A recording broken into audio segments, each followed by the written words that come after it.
Welcome back to our final segment on our Carinine Hour. We've been talking about national pride and patriotism. And in this final segment, I want to touch on something that I feel as a nation we don't really talk about nearly as much as we should. The fact that we are one nation, and so we have many, many islands, etc., but we're one people. Yet there is a strong disconnect between the white community and the black community. Now, it is true in independence, we, in a sense, celebrated the elevation of the black community that came through majority rule. But we are a country made up of both groups. And it cannot be healthy for one group to remain almost separate and apart from the other, as it is in the case of the white community in the Bahamas. They are hardly identified with any of the public institutions. I mean, they aren't involved in most things that are going on, and this cannot be healthy for the good of a nation. If you're talking about national pride, that's the way of bringing all together. Some years ago, we started the movement about one Bahamas, but I mean, that seems to have fallen by the wayside. But I mean, it was an effort to try to bring the two groups together to talk about this unity and how we all should be living together. But I feel that there must be, or efforts really should be made to try to break through this and to create opportunities for the two groups to come together. I mean, the people who work in business, they come together, but when the business is finished, the social life totally different paths completely, with one or two exceptions. But generally speaking, the two communities act like strangers. That's right, yes, yes. And I think, Your Grace, I think that really is the result of many, many years of leadership, political leadership in the country that moved things along racial lines, that really created divisions in the country along racial lines. I'm not saying that the leaders are responsible for it, I'm saying they helped to continue it. I think clearly before majority rule, there was exactly the same attitude taken. The white minority in our country, by and large, not all, but by and large, really didn't do much interaction with black Bahamians. Immediately following majority rule, there was there was no real retaliation toward white persons against the white minority during and their rule of hundreds of years, but there was this understated recognition that, listen, this is they were the masters and we were the slaves. Now let's try to correct this. And this was exacerbated by the politicians. You remember they used to play Roots on TV around election time to help to kindle emotive responses. But you would think that 43 years later, and also recognizing that a number of black people in the Bahamas have been upwardly mobile, who are contemporaries of those who were always financially well off.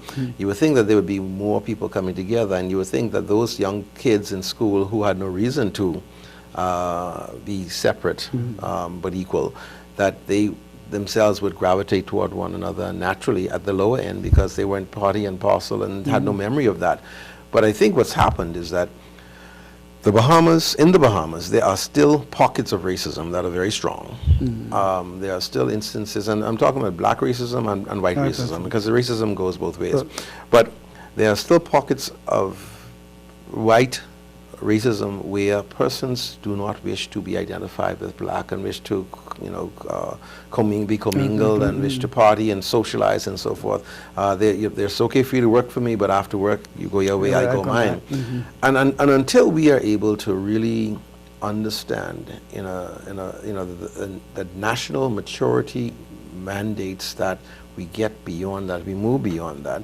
And until the white Bahamian feel that he has every right to be a part of the Bahamas as a black Bahamian, and I think in many instances they probably don't, because they felt that they were ostracized, I think that's a reality, and they have not themselves perhaps felt welcome to be amongst us. And so it's something we need to address. It's something you're right about. We need to discuss in the the public square more often.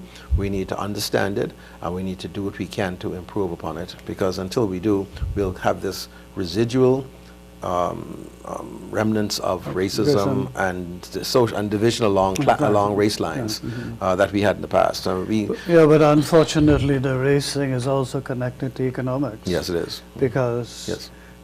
despite the political advancement of the black community, I mean, the business community in the Bahamas is still controlled to a large extent by the same white families. Sure, sure. And they exercise a degree of power That's right.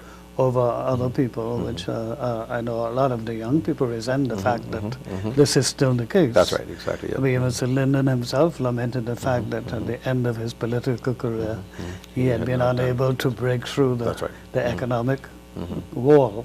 But the reality is that the smaller group has strong economic power, and if that's not handled properly, that too can become a cause of concern among the majority people. Yeah, well, I see changes taking place in that group among the second and third generation of white Bahamians, some of whom are marrying black women, some of whom are marrying black men. You know, there's intermarriage going on, and you didn't see that before. One would be ostracized. I'm hopeful. I'm really hopeful that that my daughter will not have to experience a kind of blatant and sometimes subliminal racism, covert racism that I experience, where you know that people are doing certain things because of your race. But I believe that the young people today are not as tolerant as we have been. They are more progressive than we have been. They are more experimental than we have been. They are more global. And racism is really finding itself safe harbor in fewer and fewer countries than it used to. And so, even though you hear the problems that the black American faces, there have been tremendous progress made. There's been tremendous progress made in that country, although there's a long, long way to go. Long way to go. And people still talk about it. Yes, that's right. But my point now, I think here in the Bahamas, we need to have the conversation. Yes, we do, absolutely. Because there are a lot of people who don't even want it mentioned publicly. That's right. That's right. To me, that is a grave mistake. Because, I mean, I know of mixed marriages have taken place, and then in many respects things are beginning to change, but they really become private decisions that individuals make. We need a national discussion. Absolutely. Because we must have one nation, one people together under God, working to build this country. And in a similar vein, although we're talking about the racial divide, there's also the national divide that also divides us. There are a tremendous number of Haitians in this country who are now marrying Bahamians, so who've been marrying Bahamians for quite some time. And still there is a degree of racism against them, or prejudice against them, because they marry Bahamians, or Bahamians who marry Haitians. And so I think you're absolutely right. It's time for us to have that conversation, that public conversation, that discourse, where we can speak to it honestly and speak to what our concerns are. I think increasingly you see more and more black Bahamians moving up the economic ladder. And so the disparity that existed before no longer exists, or doesn't exist in quite such a contrast as it was before. However, there are still a lot of people out there who are at that lower end of the spectrum who have tremendous need for being uplifted. And they're the ones who I think need the leaders of this country to step forward and say, one, you can't treat them badly because of their social standing, you can't treat them badly because of their race, you can't treat them badly because of their educational standing or their lack of education. We need to, when you talk about a One Bahamas, we're talking about a One Bahamas that's speaking to race, we're talking about one that speaks to one that's devoid of class, because we are a class-based society. Still, there are still some families who believe that they're entitled to more than others. And so we need to bring all of these things together, bring them all into light. Let's shed some light on them. Let's have a discussion about them, and let's be honest about it, and hopefully we'll be able to resolve some of the problems that face us. But hopefully we will help people who are prepared not just to talk, that's right, but also to act. To introduce policies and to take positive action to deal with the situation. Sure. Because those who really are deprived at present are in the majority. That's correct. That's correct. And those who can do something, they're in the minority, but they can do positive things. And again, going right back to national pride, going back to self-worth, going back to what is it that causes the amount of stress, the level of stress that we see in so many forms in this society is weak leadership.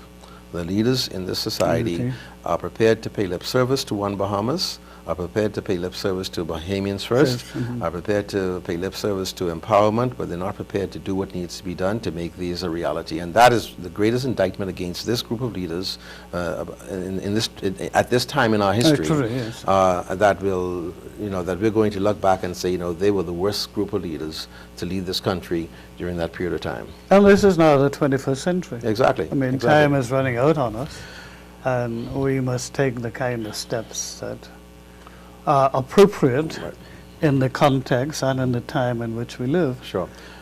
Your Grace, I heard it said this weekend. I had a good chance to visit some friends, visit with friends in Andros this weekend, and one of the persons said to me that the problem that we have in the Bahamas today is that we have analog leaders who are functioning in a digital world. And so my challenge to Bahamians is to vet out those analog leaders, those leaders who are still operating on the old school and on the old values and on the old politics and on the old boys network. Root them out, get rid of them. I don't care if they're PLP or F&M, get rid of them, and let's replace them with digital leaders, persons who are with it for the 21st century, who understand globalization, who understand where we want this country to go, how to move it forward, who are going to really help us to instill and inspire national pride in our society. Yes, we want to build, this new thing that's on the TV now, that strong Bahamas. Yes. We want a strong Bahamas, but a strong Bahamas that is going to be well led and well directed. That's right. But in which all Bahamians will have equality of opportunity. That's right. Exactly. That presently does not exist. And no matter how much you say it, it's not going to make it happen unless you make it happen. You have to make it happen. But then we have to, I think we must introduce perhaps a 21st century concept of Bahamianization. Because I think we have to build up national pride if the nation is to really succeed. Because I think one of the despairing scenes seems to me to be the portrait of a wealthy Bahamian, or a Bahamian who is making it, but who has no sense of being Bahamian and the value of not having any national pride. And it seems to me that in all aspects of the society, what we all need to be working on now is building a sense of national pride and being proud to be a Bahamian, and being Bahamian stands for positive things. That's right. That's right. I resent it when I go away. So often people say, well, you're from the Bahamas, a wealthy place. I mean, it's a, they mean well. It's an ignorant comment. Only they knew. Because it's so far removed from reality. We want to build a strong Bahamas in which there's a place for every Bahamian. Sure. And we're all proud to be there. Sure. Now, my question to you is, you mentioned optimism a little earlier. Are you optimistic that this is going to take place in your lifetime? I'm optimistic. I'll tell you why. I don't think we have an option. I really don't think. If we want to not be a failed state, if we want to be a thriving society, a building community, I believe that the young people in this society are going to make the difference. They're not going to rely on the people who are there now, because they're tired of the people who are there now on both sides of the divide. They're tired of that old leadership. They want new leadership. They want a new message. They want a new Bahamas where the opportunities exist for them and their children.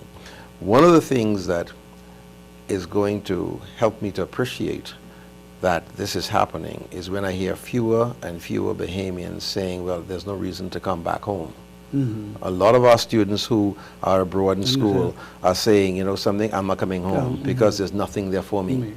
a clear indication of that has been turned around, that'll turn around, or that has been turned around, would be to hear that happen, to hear that fewer and fewer instances where people are saying, there's reason to come back home, there's opportunity back home, there's things for me to do back home, I can own a business back home, I can own a hotel back home, and it doesn't have to be a big hotel, but I can own a hotel back home, I can own businesses, and until that happens, we're going to really just be plodding along. But I'm hopeful, Your Grace, that in the long term, we're going to see it happen, because the young generation is not going to put up with the things that you and I put up with from the leaders of our time.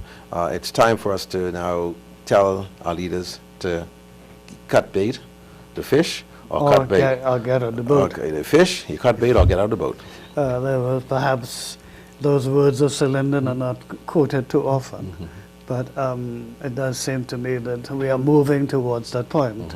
And so what you're really saying is we have reason to hope, because the young generation will not be prepared to accept what we have accepted for far too long. That's right.